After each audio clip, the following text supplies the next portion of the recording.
আসসালামু আলাইকুম। শুরু করে দিচ্ছি মহান আল্লাহর নাম নিয়ে। সো লাস্ট ক্লাসে আমরা দেখাইছিলাম প্যালিন্ড্রোম পার্টিশনিং। আজকে আমরা মেনলি দেখাবো মার্জ শর্ট, যেটা আমাদের একটা সর্টিং একটা পার্ট। সো এটা অ্যাকচুয়ালি ডিভাইড এবং কনকিউর মেথডেই হবে। সো আমরা মেনলি আজকে দেখাবো যে এটা কিভাবে করতে হয়। সো প্রথমত আমরা এটার মেকানিজমটা একটু শিখে নিই। মেকানিজমটা আমি খুব হালকাভাবে বলবো। এটা যদি আপনারা দেখতে চান, আমি এটা নিয়ে একটা ডিটেলসে একটা ক্লাস করছি। ডেফিনেটলি আমি আমার ডিসক্রিপশন বক্সে আপনাদেরকে লিঙ্কটা দিয়ে দিব। সো মেকানিজমটা প্রথমত আমরা এরকম একটা অ্যারে দেওয়া আছে, সেটাকে এখন আমরা কিভাবে অ্যাসেন্ডিং থেকে ডিসেন্ডিংয়ে সাজাবো। সো প্রথমত এখানে আমাদের কিছু কন্ডিশন মেনটেন্স করতে হবে। প্রথমত আমাদেরকে দেখতে হবে আমাদের লো হাইটা লোয়ের থেকে বড় কিনা, ঠিক আছে, বা লো হাইয়ের থেকে বড় কি, যেটাই বলেন না কেন এরকম আগে দেখতে হবে। দেন আমাদেরকে একটা এম সর্ট নিতে হবে, যেখানে আমাদের অ্যারে হাই, লো এবং হাই থাকবে। এইটার উপরে ডিপেন্ড করে আমাদের এই কন্ডিশনটাকে ফলো করে আরও কয়েকটা জিনিস থাকবে। একটা হচ্ছে মিড, একটা হচ্ছে এম সর্ট, আর একটা এম সর্ট, আর একটা হচ্ছে মার্জ। সো এইটা আমাদেরকে কন্ডিশন অনুযায়ী দেখতে হবে। আমাদের এম সর্টটা যদি লো যদি হাইয়ের থেকে বড় হয় বা হাই যদি লোয়ের থেকে বড় হয়, আমরা চারটা জায়গায় যাব, এম সর্ট এবং মার্জ। সো আমরা প্রথমত চারটা দাগ দেই। প্রথমত আমরা এম এ গেলাম, দেন এম সর্টে গেলাম। ওকে, এম সর্টটাকে আমরা পরে দেখতেছি। প্রথমত আমাদেরকে এই যে এই মিড পর্যন্ত আছে এ এল এম। সো প্রথমত দেখলাম A13, এরপরে এখানে একটা এম সর্ট হবে, এখানে একটা মার্চ হবে, ওটা আমরা পরে দিলাম। সো আমাদেরকে দেখতে হবে যে আমাদের লোটা আবারও দেখতে হবে আমাদের হাইটা লোয়ের থেকে বড় কিনা। সো যদি সত্যি আমরা আবারও চারটা দাগ টানবো এই যে নিয়ম অনুযায়ী। সো এই যে এরকম মিড দিলাম, এই যে এম শর্ট দিলাম, মার্জ দিলাম। এখন আমাদেরকে আবারও দেখতে হবে আমাদের হাই লোয়ের মানে এরকম হাইটা লোয়ের থেকে বড় কিনা। সো আবারও আমরা দেখবো যে কন্ডিশন ঠিক আছে, আমরা আবারও এই চারটা জিনিস বসাবো, বসে দেখবো যে হচ্ছে কিনা। এই যে এরকম হয়ে গেল। যখন দেখবো যে আর হচ্ছে না, তখন আমি কি করব, এই ওয়ানে কি আছে, এই ওয়ানে আছে 10, টুতে আছে 8, এই জিনিসগুলোকে আমরা জাস্ট মার্চ করে দিব। এখানে যেমন আবার আমরা কি করব, এই এম শর্টটাকে নিয়ে আবার যে নিয়ম অনুযায়ী আমরা আবারও যেরকম কাজ করছিলাম সেরকমই কাজ করব।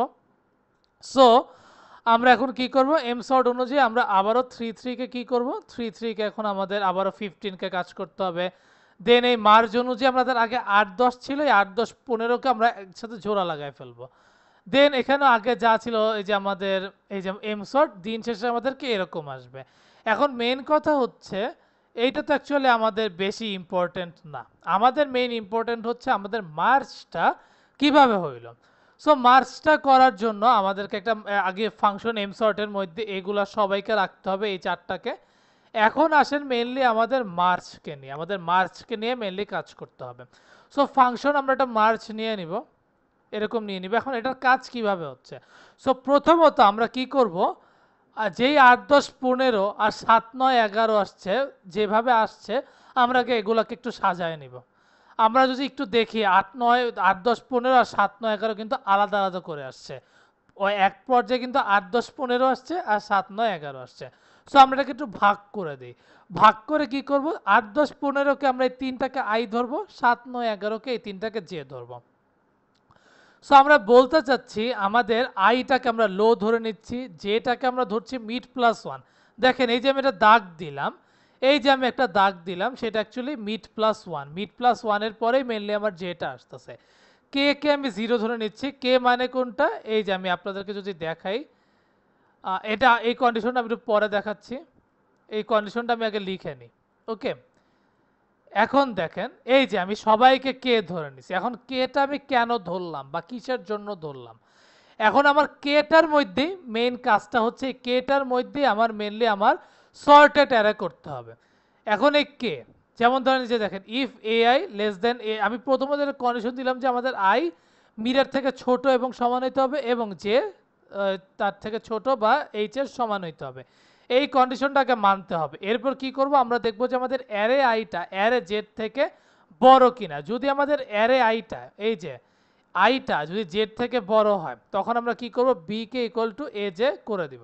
ঠিক আছে, B K equal to A J করে দিব। তাতে কি হবে, B K equal to A J করে দিলে কি হবে, আমার কে এর জায়গায় এ জের ভ্যালুটা বসবে। যেমন এখন 8 আমার 7 থেকে বড়, তাইলে কি হবে, এই কন্ডিশনটা সত্যি, তাহলে জে এর ভ্যালুটা আমার এই কে তে বসলো।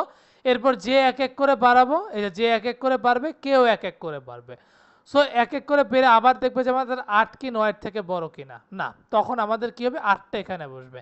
সো এলস এর যে এলস এর কাজটাও সেম ভাবে করতে হবে। সো এইটা করার পর আমরা কি করব, যে লেস দেন এইচ হয়ে গেলে আমরা লুপ কন্ডিশন ফলস করে দিব, এভাবে সাজায় ফেলবো।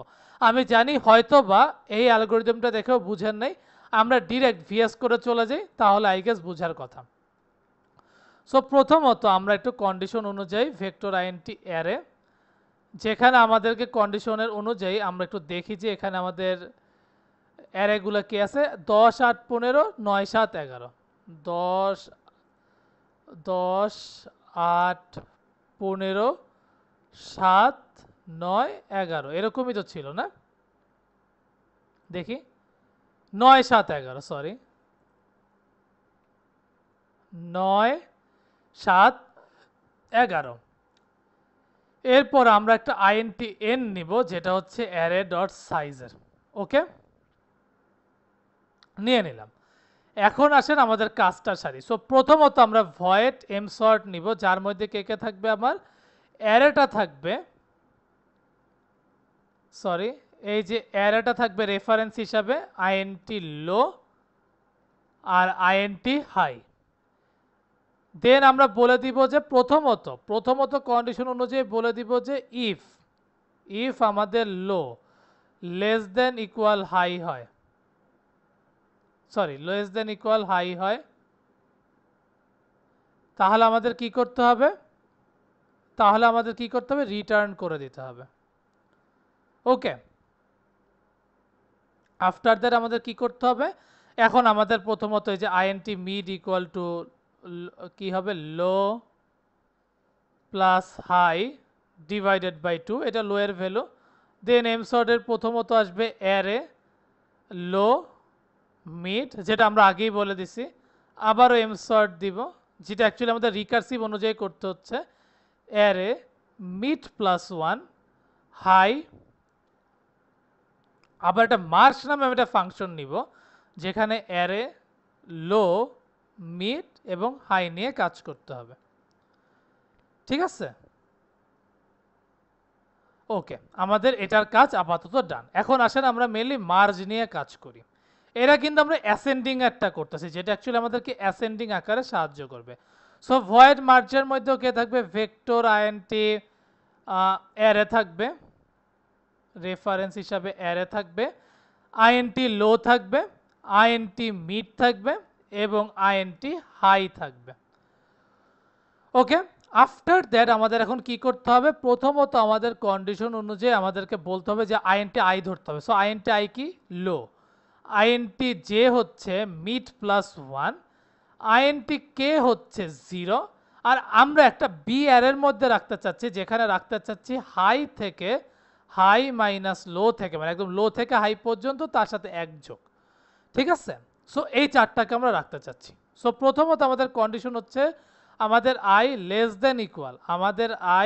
দেন ইকুয়াল মিড হইতে হবে, অ্যান্ড আমাদের যে লেস দেন ইকুয়াল হাই হইতে হবে, এটা আমাদের প্রথম কন্ডিশন। এরপর আমাদেরকে বলতে হবে আমাদের অ্যারে আইটা ডেফিনেটলি অ্যারে জেড থেকে বড় হতে হবে। আমাদের অ্যারে আইটা যদি অ্যারে জেড থেকে বড় হয়, তখনই আমরা কি করব, ওই যে বি যে অ্যারেটাকে নিছি ওই কে এর মধ্যে আমি অ্যারে জে কে রেখে দিব। কিসের জন্য, কারণ আমাদেরকে এটা অ্যাসেন্ডিং থেকে ডিসেন্ডিং করতে হবে।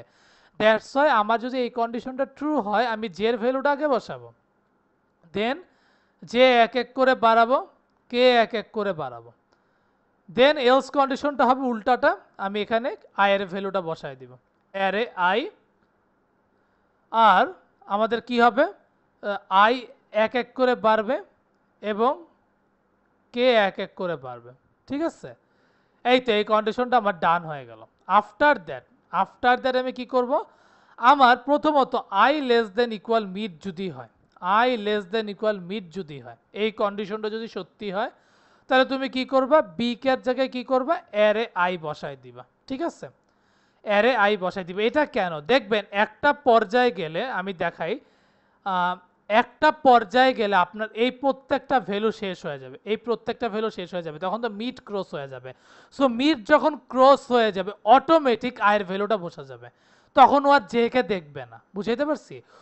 আমরা তো দেখতেছি array I less then array J কিনা, এটা তো হচ্ছে, কিন্তু একটা পর্যায়ে কি হবে, আমার মিডের ভ্যালুর কাছাকাছি চলে আসবে। যদি এই কন্ডিশনটা সত্যি হয়ে যায় যে লাইক এস 15টা, এই 15টা সাপোজ এই বর্ডারে এসে থেমে গেল, তখন আমাদের কি করতে হবে, এই অ্যারে বি কে মানে বি কে এর জায়গায় আমরা অ্যারে আই বসাই দিব, আই এক এক করে বসাবো আর কে এক এক করে বাড়াবো, মানে আইও এক এক করে বাড়াবো, কেও এক এক করে বাড়াবো। দেন আমরা কি করব, আমরা আবারও বলবো আমাদের J less than equal to high কিনা। যদি J less than equal high হয়, মানে এক সময় দেখবেন আমাদের হাইটাও, এই যে জে লেস দেন হাইটাও আমার বেড়ে যাচ্ছে, জে লেস দেন এই যে হাইটার কাছাকাছি চলে আসবে, এটা কিন্তু হাই। আমি বলছি না এটা লো আর এটা হাই। সো একটা পর্যায়ে যে দেখবেন আমাদের যে শেষ হয়ে আসছে কিন্তু আমাদের ইটা হয় নাই, তখন আমাদের কি করতে হবে, অটোমেটিক আমরা বলে দিব যে যদি জে লেস দেন আই হয় তাহলে বি কে জায়গায় তুমি কি করবা, অ্যারে জে কে বসাই দিবা, দেন জে প্লাস প্লাস করবা আর কে প্লাস প্লাস করবা। এই তো আমাদের কন্ডিশন শেষ। এখন আমাদের কি করতে হবে, আমাদের একটা লুপের মধ্যে আমরা যেই অ্যারেগুলো পাইলাম সবগুলোকে বসাই দিতে হবে। এটার নাম দিলাম আমি পি। সো পি আমার 0 থেকে শুরু হবে, পি লেস দেন আমার কে পর্যন্ত চলতে থাকবে, আর পি এক এক করে বাড়বে। এই কন্ডিশনটা যদি সত্যি হয় তাহলে তুমি কি করবা, অ্যারেকে লো প্লাস পি, কারণ আমাদের তো লো থেকে এটাই বসাইতে হবে যেহেতু এটা অ্যাসেন্ডিং থেকে ডিসেন্ডিং। আমি যদি দেখাই আপনাদেরকে, এই যে এখানে এখানে সাপোজ এটাকে পি দিয়ে রাখছি, এক করে করে রেজাল্টটা তো বাড়তে থাকবে, লো এর সাথে পি এক যোগ করে করে আমার প্রত্যেকটা ডাটা এখানে বসবে। ঠিক আছে? সো আমি কি করব, আমার এই যে লোর সাথে লো এর সাথে আমি কি করব, লো এর সাথে পি যোগ করে যে রেজাল্ট আসবে সেটাকে আমি বি পিতে বসাই দিব। ঠিক আছে? সো এইটা তো আমার গেল, এই কন্ডিশনটা গেল। এখন আসেন আমরা রিয়েল জিনিসটা বসাই দিই। সো এম শর্টের মধ্যে অ্যারে থাকবে, লো যেহেতু 0 আর হাই হচ্ছে n-1। এখন যদি আমি কন্ডিশনটা ফালাই, আমি int i equal to 0, i less than n, i plus plus, এই কন্ডিশন যদি সত্যি হয় তাহলে তুমি সি আউট করে দিবা অ্যারে i কে, দেন একটু গ্যাপ দিয়ে দিবা যাতে সমস্যা না হয়, আর সি আউট ইএনডিএল করে দিবা। ঠিক আছে? এখন যদি আমি টার্মিনালে যে রান করি, একটু দেখি আমাদের কোডটা আদৌ হয়েছে কিনা, g plus plus minus o code code dot cpp dot slash code dot exe, দেখি আসে কিনা। হ্যাঁ, দেখেন আমাদের এটা সুন্দর মতন অ্যাসেন্ডিং থেকে ডিসেন্ডিং হয়েছে। সো এটা আমরা বুঝতে পারছি। এখন অনেকের মনে কোশ্চেন জাগতে পারে, এটা আমি ম্যাক্সিমাম জায়গায় ফেসটা করছি, যে ভাই আমরা তো অ্যাসেন্ডিং থেকে ডিসেন্ডিং পারি কিন্তু ডিসেন্ডিং থেকে কিন্তু আমরা অ্যাসেন্ডিংটা পারি না। সো এর জন্য আমরা কি করতে পারি? সো এর জন্য একটা ইজি ওয়ে হচ্ছে, আমি একদম ডিরেক্ট বলে দিই, আপনার এই জায়গাটাই শুধু চেঞ্জ হবে, যেখানে আপনি গ্রেটার দেন দিচ্ছেন অ্যারে আইটা অ্যারে জেড থেকে বড় হইতে হবে, এইটা জাস্ট হবে অ্যারে আইটা অ্যারে জেড থেকে ছোট হইতে হবে। এই কন্ডিশনটা যদি ট্রু হয় তাহলেই আমার ডিসেন্ডিং থেকে অ্যাসেন্ডিং হয়ে যাবে। এখন যদি আমি আপনাদেরকে এটা একটু রান করে দেখাই, ডট স্ল্যাশ কোড ডট টিএক্সি, দেখেন আমার এটা ডিসেন্ডিং থেকে অ্যাসেন্ডিং হয়ে গেছে। সো আমরা কি বললাম, যখন আমাদেরকে অ্যাসেন্ডিং থেকে ডিসেন্ডিং করতে হবে মানে ছোট থেকে বড় করতে হবে, তখন আমাদের এই সাইনটা হবে গ্রেটার দেন, আর যখন বলবে বড় থেকে ছোট তখন হবে এটা লেস দেন। বুঝতে পারছি? সো এভাবে করলে আমার মার্চ শর্টের অ্যাসেন্ডিং থেকে ডিসেন্ডিং বা ডিসেন্ডিং থেকে অ্যাসেন্ডিংটা আমি চাইলেই করতে পারবো। সো বুঝতে পারছি আশা করি। নেক্সট ক্লাস ইনশাল্লাহ আমরা কুইক সর্ট করব, তারপরে আমাদের মানে ওয়ান কাইন্ড অফ বলতে পারেন যে আমাদের ডাটা স্ট্রাকচার অ্যালগরিদমের সর্টিং পার্ট শেষ, হিপ সর্টটা বাকি আছে, সেটা অ্যাকচুয়ালি আমরা মেনলি ট্রির মাধ্যমে করব। So best of luck and practice করতে থাকেন, কারণ প্র্যাকটিসের বিকল্প শুধুই প্র্যাকটিস। অ্যান্ড যাওয়ার আগে একটাই কথা, keep faith on yourself and take a challenge. Thank you.